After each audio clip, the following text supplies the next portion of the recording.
నమస్తే, welcome to Telugu news. నేను గోపికృష్ణ. మనతో రవీంద్ర బాబు గారు, సీనియర్ పొలిటికల్ అనలిస్ట్ ఉన్నారు. వారిని ఆహ్వానిద్దాం. సార్ నమస్కారం. నమస్తే.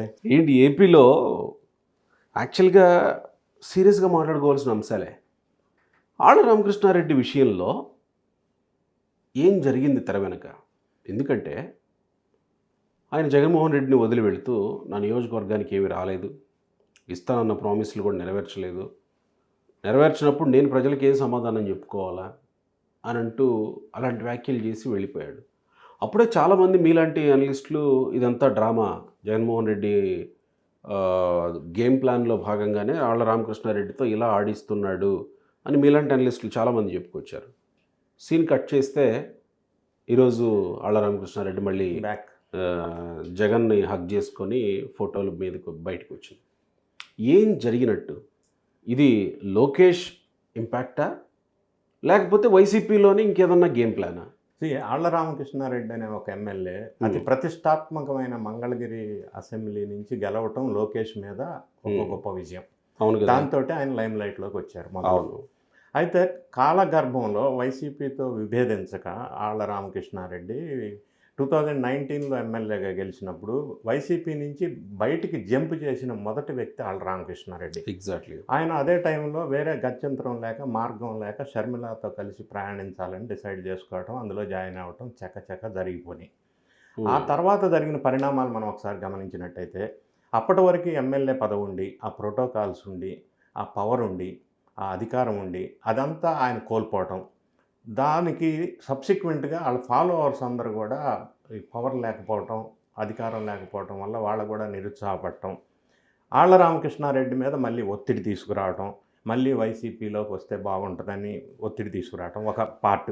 సెకండ్ పార్ట్ సబ్సిక్వెంట్గా మీన్ టైం ఏం చేశారు, వైసీపీ వాళ్ళు గంజి చిరంజీవిని అభ్యర్థిగా వైసీపీ ఇన్ఛార్జిగా ప్రకటించడం జరిగింది. వాళ్ళు రకరకాల ఇంటెలిజెన్స్ రిపోర్ట్స్ సర్వే చేసుకుని ప్రకటించారు.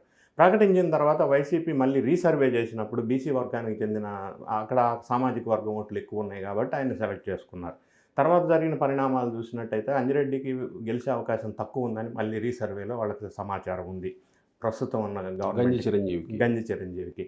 సో ఆ నేపథ్యంలో ప్యారలల్గా ఆళ్ల రామకృష్ణారెడ్డికి అనుచరుల నుంచి, కార్యకర్తల నుంచి, ఫాలోవర్స్ నుంచి ఒత్తిడి ఏర్పడింది. మనకి పవర్ ఎవరైనా పొలిటీషియన్ ఉండే పవర్ లేకుండా ఉండలేడు. చేప నీళ్లు బయటకు వస్తే గిలగిల కొట్టుకున్నట్టు కొట్టుకునే పరిస్థితి. ఈ పవర్ లేక బయటకు వచ్చి ఏమీ ఇబ్బంది పడుతూ అనుచరులు ప్రెషర్ చేయటం వల్ల మళ్ళీ వైఎస్ఆర్ కాంగ్రెస్లోకి జారాలని ఒక నిర్ణయానికి వచ్చినట్టుగా అనిపిస్తూ ఉంది. దాంట్లో భాగంగానే మన విజయసాయిరెడ్డితో చర్చలు జరగటం. సో ఇవాళ అయోధ్య రామరెడ్డి గారి సమక్షంలో ముఖ్యమంత్రి గారిని కలవటం, మళ్ళీ వైఎస్ఆర్ కాంగ్రెస్ పార్టీలో ఆయన జారాలని నిర్ణయం తీసుకోవటం. ఒకవేళ చేరితే ఆ గంజి అంజిరెడ్డికి ఎవరైతే ప్రకటించారో ముందుగా చిరంజీవికి, ఆ చిరంజీవి సీటు కూడా మళ్ళీ క్యాన్సిల్ చేసి ఆర్కేకి కూడా మళ్ళీ అదే మంగళగిరి నియోజకవర్గం నుంచి ఎమ్మెల్యే టికెట్ ఇచ్చే అవకాశాలు కూడా ఎక్కువ ఉన్నాయి. అంటే ఆర్కే వైపు మళ్ళీ అధిష్టానం మొగ్గు చూపడానికి కారణం ఏంటి? మొగ్గు చూపు సర్వేలు చేపించారు. ఒకటి పోనీ ఆర్కే అయితే మళ్ళీ గెలుస్తారా? గెలిచే అవకాశాలు ఉన్నాయి. ఆర్కే గెలవటం కంటే కూడా ఆర్కేకి సర్వేలో తేలిన అంశం ఏంటంటే ఓటు ఆయనకంటూ పెద్ద ఫాలోయింగ్ ఉంది, vote bank, fixed vote bank ఉంది. ఆయన సామాజిక వర్గం ఓట్లు ఆ నియోజకవర్గంలో తక్కువ ఉన్నప్పటికీ కూడా చిరంజీవి కంటే కూడా ఈయనకి మెరుగైన ఓటు బ్యాంక్ ఉంది అనేది ఒకటి. మరి ఈ మధ్య కాలంలో మళ్ళీ కాండ్రు కమలాన్ని ప్రకటించారు కదా చిరంజీవి తర్వాత. ప్రకటించారు చిరంజీవి తర్వాత, ఆమెకు కూడా తర్వాత మళ్ళీ రీసర్వే చేశారు. ఈ అభ్యర్థులు మార్చడం అనేది వైఎస్ఆర్ కాంగ్రెస్ ఈ మధ్య కాలంలో ఆంధ్రప్రదేశ్లో బీభత్సంగా చేస్తుంది. ఇప్పటి వరకు 35 అభ్యర్థులకి సీట్లు లేవని చెప్పడం, కొంతమందికి స్వైప్ చేయటం, ఎమ్మెల్యే నుంచి ఎంపీ టు ఎమ్మెల్యే, ఇవన్నీ పరిణామాలు చకచకా జరిగిపోతున్నాయి. ఫర్ ఎగ్జాంపుల్ గుమ్మనూరు జయరామన్ ఒక ఆయన ఉన్నాడు, ప్రస్తుత మంత్రివర్యులు. ఆయన ఉన్న నియోజకవర్గం కాదని కర్నూలులో ఎంపీగా పోటీ చేయమన్నారు, ఆయన నిరాకరించారు. సో ఇప్పుడు ఆయన అందులో పార్టీలో కొనసాగే అవకాశం లేదు, బయటకు వస్తారనేది ఒక చర్చ జరుగుతూ ఉంది. సో ఇటువంటి పరిస్థితుల నేపథ్యంలో వాళ్ళు బయటకు వచ్చి మళ్ళీ రెబల్గా మారే అవకాశం ఉంది. ఇక్కడ ఒక్క అనుమానం వచ్చే అవకాశం ఏంటంటే రవీంద్రబాబు గారు, ఒకటి కోటరెడ్డి శ్రీధర్ రెడ్డి వైసీపీ నుంచి బయటికి వెళ్ళిపోయాడు, ఆనం బయటికి వెళ్ళిపోయాడు, మేకపాటి బయటికి వెళ్ళిపోయాడు, శ్రీదేవి బయటికి వెళ్ళిపోయింది. వీళ్ళందరూ జగన్మోహన్ రెడ్డితోటి అంత అంటి పెట్టుకొని అంత అటాచ్మెంట్ ఉన్నటువంటి వ్యక్తులు కాదు. వాళ్ళు వచ్చారు, ఏదో గాలిలో గెలిచారు, బయటికి వెళ్ళిపోయారు. సరే, ఆనం అంటే ఆ పరిస్థితులు వేరు. మేకపాటి చంద్రశేఖర్ రెడ్డి అంటే వాళ్ళ ఫ్యామిలీ ఆ లెగసీ దీనివల్ల గెలిచారు, వెళ్ళారు. వాళ్ళు వెళ్ళిపోయిన వాళ్ళు ఎవరు జగన్మోహన్ రెడ్డిని అంత అంటిపెట్టుకునేటటువంటి వ్యక్తులు కాదు. కానీ ఆళ్ల రామకృష్ణారెడ్డి జగన్మోహన్ రెడ్డిని అంటిపెట్టుకుని ఉండే వ్యక్తి, వాళ్ళ ఫ్యామిలీని అంటిపెట్టుకుని ఉండే వ్యక్తి, షర్మిలకి జగన్కి మధ్య రాయబారం నడిపిన వ్యక్తి, షర్మిలకి జగన్కి విజయమ్మకి మధ్య రాయబారం నడిపిన వ్యక్తి, చంద్రబాబు నాయుడు మీద లోకేష్ మీద ఐఆర్ఆర్ కానీ ఇన్సైడర్ ట్రేడింగ్ కానీ రకరకాలుగా రాజధాని మీద కేసులు వేసినటువంటి వ్యక్తి. ఇలాంటి వ్యక్తి జగన్మోహన్ రెడ్డిని వదలడమే అతిపెద్ద డ్రామా అనే చర్చ జరిగింది కదా.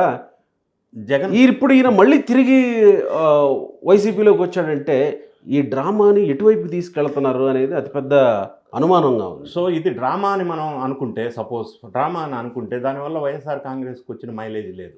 ఒకవేళ ఇది స్క్రిప్ట్ బై జగన్ అని అనుకుంటే దానివల్ల వైఎస్ఆర్ కాంగ్రెస్ పార్టీకి వచ్చిన మైలేజ్ ఏముంది? ఏం లేదు. అంతేనా? ఫిక్స్ అయిపోయారా జనాలంతా? ఏం లేదు. కాబట్టి ఏమంటే ఈయనకి పాలిటిక్స్ గోడ మీద పిల్లిలాగా ఎటు అవకాశం ఉంటే, ఎటు అనుకూలంగా ఉంటే, ఎటు లబ్ధి పొందితే అటు మారటం సహజంగా జరిగే కార్యక్రమం. సో అందులో భాగంగానే ఈయన షర్మిల వెంట ప్రయాణం చేయటం. ఇందాక మీరు అన్నట్టుగా వైఎస్ కుటుంబానికి ఈయనకి మంచి సాన్నిహిత్యం ఉంది. అవును కదా. పెద్ద ఆయన ఉన్నప్పటి నుంచి కూడా మంచి సాన్నిహిత్యం ఉంది. కేసులు వేశాడు, రెబల్గా బాగానే పోరాడాడు చంద్రబాబు నాయుడు గారి మీద, లోకేష్ మీద. అయినప్పటికీ ఇప్పుడు జరుగుతున్న పరిణామాలు ఆయన షర్మిల వెంట నడవాలని అనుకోవటం జగన్ ఆడిస్తున్న నాటకం అయితే కాకపోయి ఉండొచ్చు. మళ్ళీ బ్యాక్ రావడానికి గల కారణం ఏంటంటే అనుచరుల ఒత్తిడి వల్ల. పదవి లేదు, మళ్ళీ ఇంకో సీట్ ఇస్తే బెటర్ అని జగన్ మళ్ళీ తీసుకురావడానికి గల కారణం ఆ చిరంజీవి కంటే ఈయనకు కొద్దిగా బెటర్ ఉందని సర్వే రిజల్ట్స్. అంటే అంతిమంగా సర్వే రిజల్ట్స్లో చిరంజీవి కంటే బెటర్ ఉన్నారు, కానీ ఎట్టి పరిస్థితుల్లో లోకేష్ను ఓడించడం వైసీపీ టార్గెట్ అయి ఉంటుంది. లోకేష్ను ఓడించడం వైసీపీ టార్గెట్ ఖచ్చితంగా. కానీ మంగళగిరిలో లోకేష్కి అగెనిస్ట్గా ఆర్కే కంటే గొప్ప ప్రత్యర్థి అభ్యర్థి అవకాశం లేదు అక్కడ. ఆల్రెడీ నువ్వు ఓడిపోతున్నావన్నా, నీకు టికెట్ లేదంటేనే కదా రామకృష్ణారెడ్డి బయటకు వెళ్ళిపోయాడు. మళ్ళీ ఓడిపోయే వ్యక్తిని తీసుకొచ్చి మళ్ళీ లోకేష్ మీద నిలబెడితే ప్రయోజనం. అప్పుడున్న రాజకీయ పరిణామాలు సిచ్యువేషన్స్ని బట్టి అప్పుడు ఓడిపోతున్నాడు కాబట్టి ఇప్పుడు ఏమన్నా మారాయా? ఇప్పుడు మారాయా? చిరంజీవి మీద ఓటు ఫాలోయింగ్ సరిగా లేదని రీసర్వే. నేను అదే అంటున్నా, అప్పుడున్న పరిస్థితుల్లో ఆర్కే నువ్వు ఓడిపోతున్నావన్నా, నీకు సీట్ ఇచ్చేది లేదు అని అన్నాడు. ఇప్పుడు ఏమన్నా పరిస్థితులు మారాయా, మెరుగయ్యాయా? లోకేష్ వెనకబడ్డా? ఇప్పుడు రామకృష్ణారెడ్డి ఏమన్నా ముందంజలో ఉన్నాడా? రామకృష్ణారెడ్డి వైఎస్ఆర్ కాంగ్రెస్ కి ఇప్పుడున్న ప్రధాన నియోజకవర్గం మీద కాన్సన్ట్రేషన్ ఉంది. డెఫినెట్ గా పవన్ కళ్యాణ్ ఎక్కడ పోటీ చేస్తే అక్కడ, లోకేష్ ఎక్కడ పోటీ చేస్తే అక్కడ వాళ్ళు అంటే ప్రత్యర్థి పార్టీగా టార్గెట్ ఎంచుకుంటారు కదా.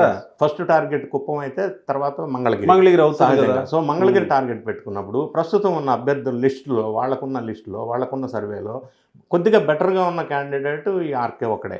మిగతా కంపేర్ విత్ అదర్స్ అంటే ఓడిపోయారా కానీ కాస్త తక్కువ మెజారిటీ ఓడిపోతుంది. అంతకంటే బెటర్ క్యాండిడేట్ వాళ్ళకి ఎవరు ఎందుకంటే స్కోప్ లేదు, అవకాశం లేదు. కాబట్టి దీన్ని మళ్ళీ వెనక్కి తీసుకొచ్చే ప్రయత్నం జరుగుతూ ఉంది. ఈయనకే అవసరం, పార్టీకి అవసరం. సో ఇద్దరికి అవసరం కాబట్టి విన్ విన్ సిచ్యువేషన్ లో ఈయన బ్యాక్ రావడం. ఇప్పుడు ప్రజలకి ఏం చెప్తాడు ఆళ్ల రామకృష్ణారెడ్డి? ప్రజలకి ఎవరైనా ఆళ్ల రామకృష్ణారెడ్డి కానీ ఇంకోటి కానీ ఏ పొలిటీషియన్ ఈ రోజు మాట్లాడిన మాట రేపు మాట్లాడలేదు. అది పొలిటీషియన్స్ అలవాటు పడ్డారు. ప్రజలు కూడా ఇప్పుడే సోషల్ మీడియాలో ఒక పోస్ట్ చూసాను నేను. షర్మిల దగ్గరికి వెళ్ళాను, అంటే వైసీపీ వాళ్ళు చేస్తున్న పోస్టులు. షర్మిల దగ్గరికి వెళ్ళాను, కాకపోతే ఆమె రాజకీయంగా విమర్శిస్తారేమో అనుకున్నాను, కానీ వ్యక్తిగతంగా విమర్శిస్తుంది. అది నచ్చలేదు, వద్దమ్మా అని చెప్పారు, ఆమె వినలేదు, అందుకే నేను మళ్ళీ రావాల్సి వచ్చింది. అంటే రావడానికి గల జస్టిఫికేషన్ కవర్ చేసుకునే భాగంలో ఇవన్నీ పొలిటికల్ వీళ్ళ దగ్గర మనం పొలిటికల్ ఈ రోజు ఉన్న స్టేట్మెంట్ రేపు ఉండదు, రేపున్న సిచ్యువేషన్ ఎల్లుండి ఉండదు. గోడ మీద పిల్లి లాంటి రాజకీయ. సో వైసీపీకి పిక్చర్ క్లియర్, మంగళగిరిలో వైసీపీకి పిక్చర్ క్లియర్. తర్జన భర్జన అవుతుంది. తర్జన భర్జన అవుతుంది. ఎందుకంటే అది రాజధానికి సంబంధించిన లొకేషన్ కాబట్టి, రాజధాని విషయంలో పెద్ద రచ్చ జరుగుతుంది కాబట్టి, రాజధాని విధ్వంసం అని ప్రతిపక్షం ప్రచారం చేస్తుంది కాబట్టి, 3 రాజధానులు మెటీరియలైజ్ అవ్వలేదు. ఇవన్నీ నేపథ్యంలో ఏమైందంటే మంగళగిరి సీటు ఒక ఇంపార్టెంట్ సీటు. ఆర్కే గెలిచినా గెలవకపోయినా వాళ్ళకి ఇంకొక అవకాశం లేదు. ఉన్నాళ్ళలో బెటర్ క్యాండిడేట్ అంటే అతనే అవుతాడు. వేరే ఆప్షన్ లేక మళ్ళీ వీడికే ఆప్షన్ లేదు, ఇతనికే ఆప్షన్ లేదు, వాళ్ళకే ఆప్షన్ లేదు. కాబట్టి విన్ విన్ సిచ్యువేషన్లో మళ్ళీ బ్యాక్ టు గూటికి చేరే అవకాశం కనిపిస్తూ ఉంది. Right sir, thank you.